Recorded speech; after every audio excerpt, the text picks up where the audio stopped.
Gak butuh main cantik, yang penting menang. Kata itulah kita sematkan untuk timnas Indonesia yang akan bertanding melawan Australia jam 4:10 tepat waktu Indonesia Barat. Nah, kita selaku fans daripada Indonesia pasti berharap, ya, kita sebagai warga Indonesia pasti mengharapkan Indonesia menang daripada Australia. Bukan seri, bukan kalah, tapi kalaupun seri itu udah alhamdulillah. Apalagi bisa menang, pasti sangat luar biasa. Satu hal yang kita tidak inginkan adalah kekalahan ketika menghadapi Australia, karena kalau kalah, peluang kita untuk langsung lolos ke Piala Dunia itu terasa sangat berat. Tapi kalau untuk meraih peringkat 3 dan keempat itu masih terbuka lebar. Intinya jangan pernah kalah menghadapi Bahrain dan China. Intinya di situ. Kalau misalnya kita bisa menang aja lawan Bahrain dan China, itu bisa dipastikan kita akan bertengger di peringkat 3 dan 4. Sebaliknya, kalau kita kalah atau kehilangan poin daripada kedua negara tersebut, maka sulit kita untuk bisa memastikan tempat di peringkat 3 dan keempat. Nah, kembali lagi ke topik awal, yaitu adalah kita itu butuhnya menang, ya kan?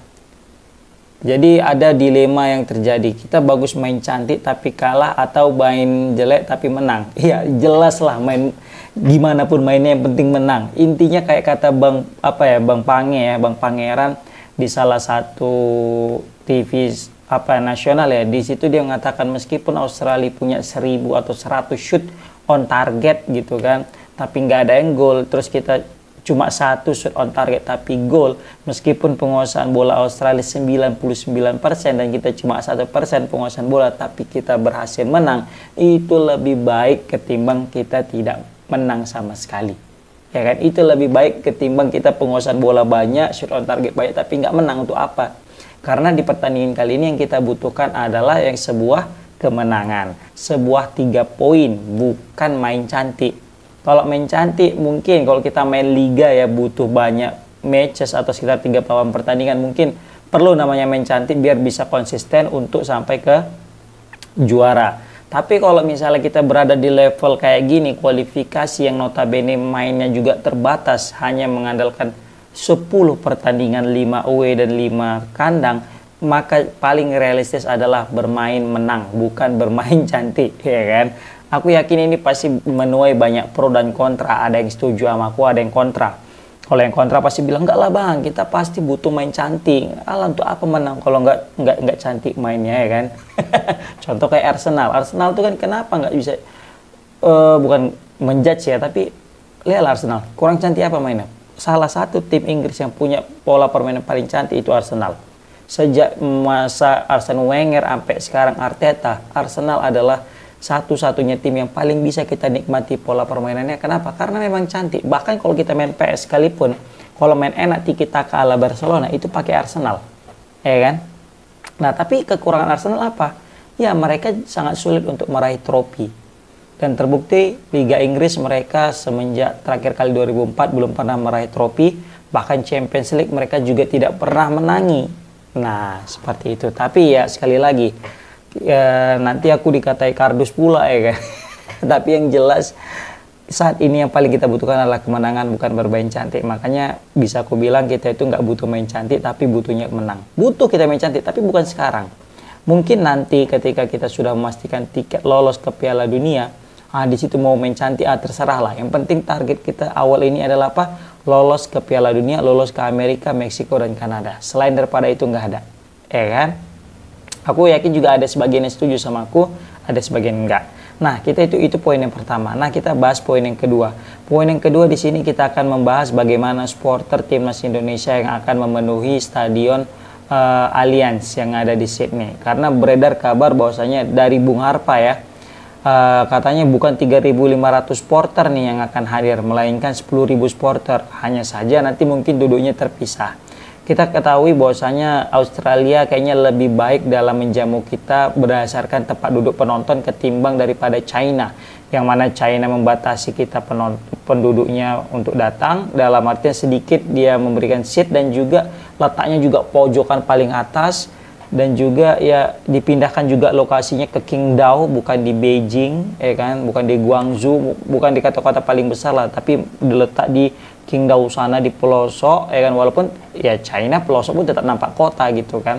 Tapi setidaknya jumlah populasi warga Indonesia di Qingdao itu sangat sedikit kalau misalnya kita bandingkan jumlah populasi warga Indonesia yang ada di Beijing itu sendiri, guys. Nah, jadi bisa kita bilang Australia lebih fair lah untuk menyiapkan tempat venue pertandingan antara timnas lawan Australia ini. Dia nggak buat di tempat yang pelosok, ya kan? Kalau misalnya mungkin bisa aja sebenarnya kan Australia mikir di mana, dihitunglah kakak-kakak orang Indonesia yang sedikit, nah buat di situ gitu bisa aja gitu, ya kan, di tempat. Tapi nggak, mereka tetap memilih di Sydney. Ya kita tahu Sydney juga banyak orang Indonesia, bahkan juga warga Indonesia juga terbang dari Indonesia ke Sydney khusus kan. Nah makanya semula katanya 3.500 tiket yang disediakan untuk di satu tempat ya. Tapi karena mungkin saking banyaknya beludak penonton supporter Garuda Indonesia, kayaknya mungkin nggak di satu tempat, bakal ada 10.000 tapi mereka akan berpencar. Makanya di situ bisa kita bilang supporter timnas Indonesia ini siap memerahkan kandangnya Australia, atau bisa kita bilang supporter timnas siap merahkan Sydney, siap buat Sydney jadi kandang Garuda. Wah ini menarik ya. Takutnya kayak melawan Arab Saudi kemarin kan. Bisa kita lihat waktu lawan Arab Saudi yang mainnya di Jeddah, itu bisa kita lihat supporter Indonesia itu betul-betul meriah kali guys, merah di pojokan, tapi itu penuh 1, 2, 3 lantai itu penuh dengan supporter Indonesia, dan juga kompak satu tempat merah guys. Bahkan di saat itu banyak supporter Arab Saudi itu belum berdatangan, sehingga terlihat sekali sangat timpang. Tapi ketika sudah mulai masuk ke babak kedua, situ udah mulai banyak lah supporter Arab Saudi udah berdatangan, makanya udah mulai nampak selaras merah dengan hijau. Tapi waktu masih baru kick off ya, waktu nyanyi lagu Indonesia Raya, waduh itu aku merinding kali nengoknya, serius. Di situ seakan-akan betul-betul itu kita bermain di Gelora Bung Karno. Kenapa? Karena seluruh warga Indonesia yang nonton ke stadion itu betul-betul secara hikmat, secara euforia itu menyanyikan lagu Indonesia Raya layaknya ingin berperang. Dan di situ juga pemain timnas Indonesia juga sangat syahdu dalam menyanyikan lagu Indonesia Raya, sehingga terlihat sekali permainan timnas Indonesia itu luar biasa on fire, totalitas sekali, karena memang kehadiran supporter itu sangat bisa kita bilang sangat dibutuhkan dan sangat membantu guys. Bisa kelihatan daripada hasilnya, yang mana Indonesia berhasil menahan imbang 1-1 Arab Saudi di kandang, yang mana Arab Saudi udah pernah ngalahkan Argentina loh, tapi bisa nahan imbang Indonesia. Yang mana Indonesia bisa nahan imbang Arab Saudi, sorry. Baru juga Indonesia waktu yang momen dapat kena penalti, yang mana Pais melanggar terus kena penalti kan, di situ gawangnya kan dekat orang Indonesia, pas gagal tuh dia nendang, buset dah, euforia timnas Indonesia itu mengerikan kan. Bagaimana teriakan stadion itu, gila penuh, semua bersorak-sorai, sedangkan fans Arab Saudi kayak temenung aja gitu ya kan. Nah ini guys, jadi itu 2 poin yang aku bahas di video kali ini. Yang pertama adalah kita butuhnya menang, bukan main cantik. Tapi kita tetap butuh juga main cantik mungkin di kemudian hari. Untuk saat ini kita butuh menang aja, nggak ada cerita lain, menang, yang penting menang ya kan, untuk memuluskan langkah kita, mimpi kita bukan juara tapi masuk Piala Dunia. Yang kedua adalah nanti insya Allah 3.500 itu tidak, penonton kita yang nanti yang hadir itu 10.000 malah katanya, dan nanti akan terpisah duduknya, tidak satu tempat. Mungkin yang satu tempat nanti yang sudah dikondisikan untuk supporter timnas Indonesia yang betul-betul dialokasikan mungkin di satu tempat, tapi untuk sisanya yang mungkin 6.500 lagi mungkin akan duduk secara terpisah, seperti itu guys. Oke, komen di kolom komentar gimana pendapat kalian tentang timnas Indonesia yang akan berlaga sore ini melawan Australia. Komen di kolom komentar berapa prediksi skor kalian. Assalamualaikum warahmatullahi wabarakatuh.